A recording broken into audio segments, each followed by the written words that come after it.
عزوز سلامتنا تقبلوا ناي زيتو channel تعزبتي كم تنحون نزقوان زدنا زيناتات حيزلكم قريبا لخو نمكتالكم بخبر عدم كبرى سمعتي بركت بولو وانا حبريتاتات نابيتو مستصعنو اقدمو ملقتو يدما نوتيفيكيشن نخبط حكم زيناتات بوان نخد كتاتلون نزيتو channel سبسكرايب بمقبار نايدول ملكت متواقع يترسعون بفلمام إرترا عند مأخلة أتتان مرقق عن قرن أفريقيا كبل جبت أو منيستر قليتهم عبي جوجل الأخ مريحو أب إرترا مبزحك كايل زغني مصر قدات وطا قبطي دكتور بدر مس منغستان مع قناتينا إرترا سفح زبالك على محتتا كايدوم بدر عبدالاتي كم زبالو زمدنا قبطني إرترا عبي عينتاو قسكواسا مزجيبو خبل قليت لهم بقدام كلتي موغانات حبراو مسمرات مراخب نمعبالن متأسسار ودبات أبكيح بحر نمحيالن وقعو سمع متحببار مقعزيا بحري فريمام نيرميم مبتحنا يتلوخ بسنكي زعارق زرلو سقات أبتعفاف وانز تفتسم مخان بمحبار قبطن إرتران قرن أفريقان أما خلاي مبرقن أبتهوات زوباين زنبرا كبل قليت لهم إرترا عندي مأخل تتان مرقان قرن أفريقا غيرناينان وسدا كبلون حابيرو يركبالهم سلازي منغو خلتين حقرات زلو زمدنا زيادة نمترار بوغن مريحنت قبطي توفاينو تالو كبل دما قليتوم قال قروباب تهاجرات إرترا أوشت أو قداياتن إيدا بمئتاوزي مرقاقات فترة لا بمبال كغسا متنحاني فلاتم أب بين وانات دارغامس كلن قربابتا ناوتها دراورت ميكسا مئتاون باتحام انتو غنان سام بوغنام أبل علي كستات تمساسال وقسام كتقرب تانيحام أبتي مس بريزانتي سياسا فوركي زكايدو ساعات فرقان زو وسدركب رئيتو تاتهم زي تقرارب مخانو كام زي تردقون منيستري بدر تقيسيوم نمرحتي إرترا زلوون أداز قلت منيستر أبت حزازم دناتات بزلو ميلا ميزانن متهددان نلبونا بريزدانت إساياس ندقوينا كبل كاب قانقا انجليزينيا ترجمو اب شبايت وصحتون ملسن تزاري بلوم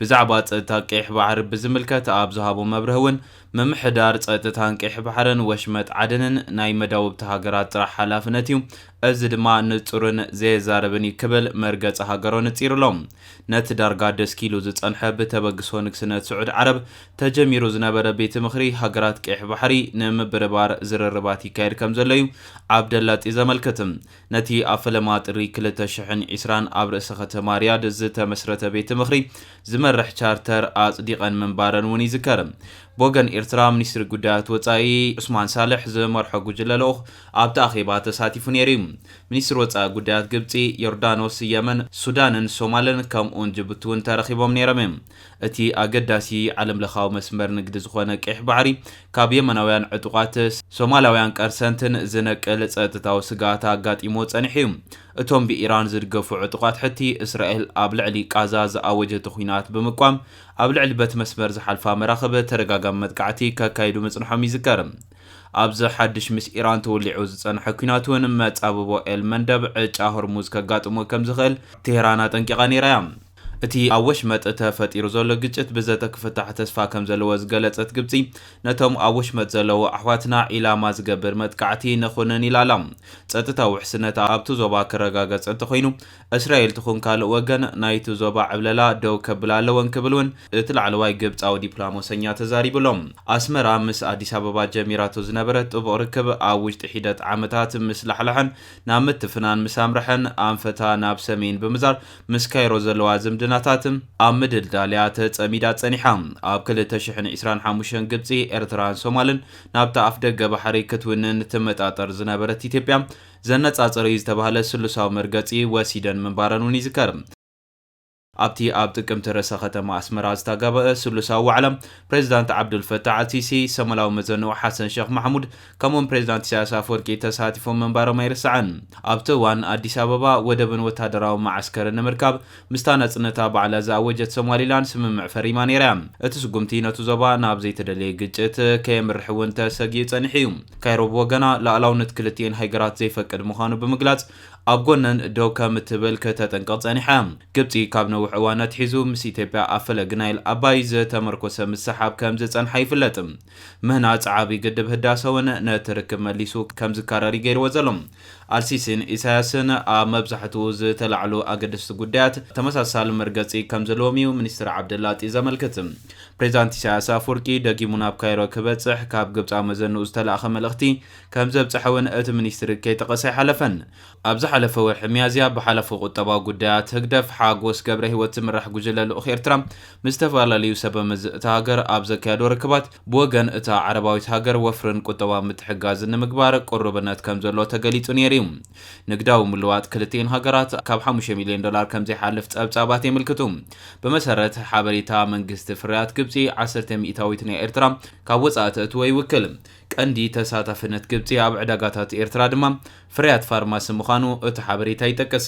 ቁጠባ ኤርትራ ብሰንኪ መንግስቲ ኤርትራ ዝኽተሉ ዕፁብ ፖሊስታትን ስእነት ወፍርን ተዳኺሙ ከም ዘሎ እዩ ዝገልጽ። ፕሬዚዳንት እታ ሃገር እውን ብቐጻሊ ናይ ዕንጋሎ ክብል እዩ ዝገልጾም።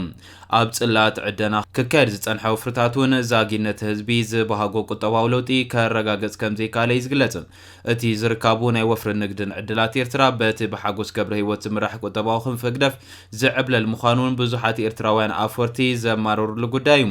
ፕሬዚደንት ዝርከቦም ሰበስልጣን ኤርትራ ምስ ሩስያ፣ ኢጣልያን፣ ቻይናን ዝበላ ሃገራት ዝገብርዎ ምርድዳእ ቁጠባዊ ስምዓት ዳርጋ ካብ ዘረባን ጽሑፉን ዘይሓልፍ ኮይኑ ጸኒሑ ከም ዘሎ እዮም ዝገልጹ። ፈጣሪ እንተዳ ፈቂድዎ ኣብ ዝመጽእ ወፍርታት ግብጺ ናብ ዕዳጋ ኤርትራ ምስ ኣተወ ጭቡጥ ውጽኢት ክርከቦ ተስፋ ከም ዘለዎ ግን እቲ ግብጻዊ ሚኒስትር ኣሚቱ ይርከብ ኣሎ። እዚ ከምዚ ኢሉ እንከሎም ዘይሕጋዊት ጃልባ መሪሑ ዓዲ እንግሊዝ ዝኣተወ ኤርትራዊ ተኸሲሱሎም። ሓደ ኤርትራዊ ጃልባ መሪሑ ብዘይሕጋዊ መንገዲ ንመትረብ ዓዲ እንግሊዝ ኣቋሪጹ ናብ ዓዲ እንግሊዝ ብምእታው ተኸሲሱ ናብ ቤት ፍርዲ ከም ዝቐረበ ተሓቢሩሎም። እዚ እድሪስ ዓብዱ ዝተባሃለ ኤርትራዊ ኣብዚ እዋን ኣብ ከተማ ብራድፎርድ ዝነብር ኮይኑ ኣብ ግንቦት 2025 እዩ ናብ ዓዲ እንግሊዝ ኣትዩ። እቲ ቀሪቡሉ ዘሎ ክስኻ ንሕጊ ኢሚግሬሽን ዓዲ እንግሊዝ ጥሒሱ ዝብል ክሲ እዩ። እድሪስ ዓብዱ ብዓርቢዩ ኣብቲ ኣብ ብራድፎርድ ደን ኬግሊን ኣብ ዝበሃል ቤት ፍርዲ ቀሪቡ እንተኾነ ክብደት እቲ ክሲ ኣብ ግምት ኣትዩ ጉዳይ ኣብ ላዕለዋይ ቤት ፍርዲ ብራድፎርደን ክርአ ምዃኑ ተነጊርዎ ኣሎ። ንኢድሪስ ዓብዱ ክልተ ክሲ ቀሪቡሉ ዘሎ ጃልባ መሪሑ ንመትረብ እንግሊዝ ኣቋሪጹ ናብ ዓዲ እንግሊዝ ብምእታው ሕጊ እቲ ሃገር ጥሒስካ ዝብል ሓደ ክሲ ክኸውን ከሎ እቲ ካልኣይ ካብ ዘይሕጋዊ ፍቓድ ናብ ዓዲ እንግሊዝ ብምእታው እዩ። ኣኽባሪ ሕጊ ፓውል ራምሲ ንቤት ፍርዲ ኣብ ዘቕረቦ ጽሑፍ እቲ ንኢድሪስ ዓብዱ ዝቐረበሉ ቀዳማይ ክሲ ከቢድ ብምዃኑ ኣብ ላዕለዋይ ቤት ፍርዲ ጥራሕ ክረአ ኣለዎ ምባሉ ሎካል ዴሞክራት ሰርቪስ ሓቢሩሎም። ፓውል ራምሲ እቲ ቀሪቡሉ ዘሎ ክሲ ካብ ፈረንሳ ናብ ዓዲ እንግሊዝ ጃልባ መሪሕኻ ኣቲኻ ዝብል እዩ። እቲ ካልኣይ ክስኻ ናብ ዓዲ እንግሊዝ ብዘይሕጋዊ መእተዊ ፍቓድ ኣቲኻ ዝብል እዩ። ምክትል ላዕለዋይ ፈራዲ ዞባ ዝኾነ ዳኛ ኒክ ሃይለስ ንኢድሪስ ዓብዱ ክሳብ እቲ 17 ሰነ ተዋሂቦ ዘሎ ካልኣይ ቆፀራ ብዋሕሲ ኣብ ገዝኡ ክጸንሕ ኣፍቂዱሎም። እታ ኢድሪስ መሪሕዋ ዓዲ እንግሊዝ ኣትያ ዝተባሃለት ጃልባ ካልኦት ስደተኛታት ነይሮማ ድዮም ወይንስ ንበይኑ ጥራሕ ይሰጊሩላ ግን ዝተገልጸ ነገር የለን። ኣብ 2025 ብድምር 41,472 ስደተኛታት ብጃልባ ንመትረብ እንግሊዝ ብምቁራጽ ናብ ዓዲ እንግሊዝ ከም ዝኣተዉ ጸብጻባት ይሕብሩ። ካብ ጥሪ 2026 ክሳብ መፋረቕ ግንቦት 2026 እውን 7,576 ስደተኛታት ብተመሳሳሊ መንገዲ ናብ ዓዲ እንግሊዝ ከም ዝኣተዉ ቤት ጽሕፈት ውሽጣዊ ጉዳያት ይሕብር። ምስ ተመሳሳሊ ግዜ ናይ 2025 ብምንጽጻር ቁጽሪ ናይቶም በቲ መትረብ ናብ ዓዲ እንግሊዝ ዝኣትዉ ዘለዉ ስደተኛታት ካብ ጥሪ ክሳብ መፋረቕ 2026 ብኣስታት 40 ሚእታዊት ከም ዝነከየ ይሕበር። ናብቲ ኻሊእ ዜና ምስ ንሰግር ደውታ ውግእ ወሽመጥን ድሌት መራሕቲ ሃገራት ዓረብን ንውሳነታት ትራምፕ ከም ዝቐየሮ ተገሊጹሎም። ፕሬዚዳንት ኣሜሪካ ዶናልድ ጄ ትራምፕ ቁም ነገር ዘለዎ ዘተ ይካየድ ስለ ዘሎ ብምባል ንድሌት ሃገራት ወሽመጥ መሰረት ገይሩ ንሰሉስተ ወጢኑ ዝነበረ ወታደራዊ መጥቃዕቲ ከም ዘደናግዮ ገሊጹሎም።